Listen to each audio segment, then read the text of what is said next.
One of the greatest things to me about early Islamic history is something called a mubaraza, which is basically a duel before the all-out war begins. And they would just spit bars. And one of my favorite examples of this has to be the day of Khaybar. Now on the day of Khaybar, there were a lot of one-on-one duels, but there's two that matter. Amir versus Marhab and Ali versus Marhab. Now let me tell you about Marhab.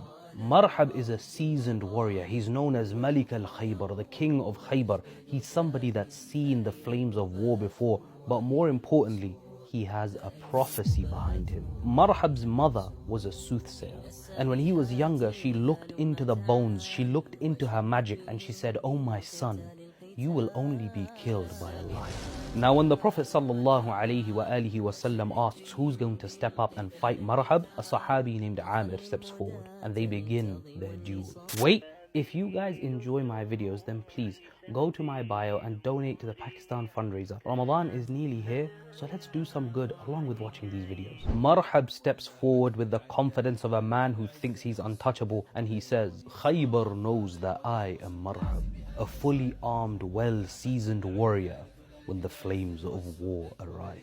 And Amir, he responds by saying, "And Khaybar knows that I am Amir, a seasoned warrior who plunges into battle." And so their duel begins.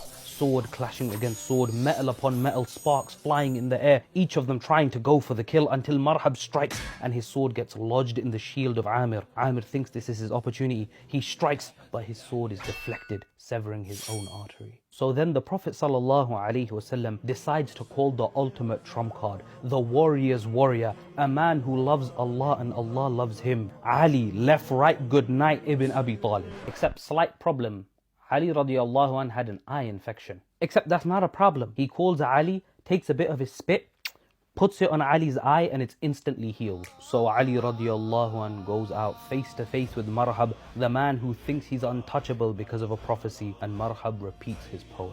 قَدْ عَلِمَتْ خَيْبَرُ أَنِّي مَرْحَبُ شَاكِ السِّلَاحِ بَطَلٌ مُجَرَّبُ إِذَا الْحُرُوبُ أَقْبَلَتْ تَلَهَّبُ. Ali looks the king of Khaybar dead in his eye and he says, أَنَا الَّذِي سَمَّتْنِي أُمِّي حَيْدَرًا كَلَيْثِ غَابَةٍ كَرِيهِ الْمَنْظَرَ أُوفِيهِمُ بِالسَّاعِ كَيْلَ السَّنْدَرَ.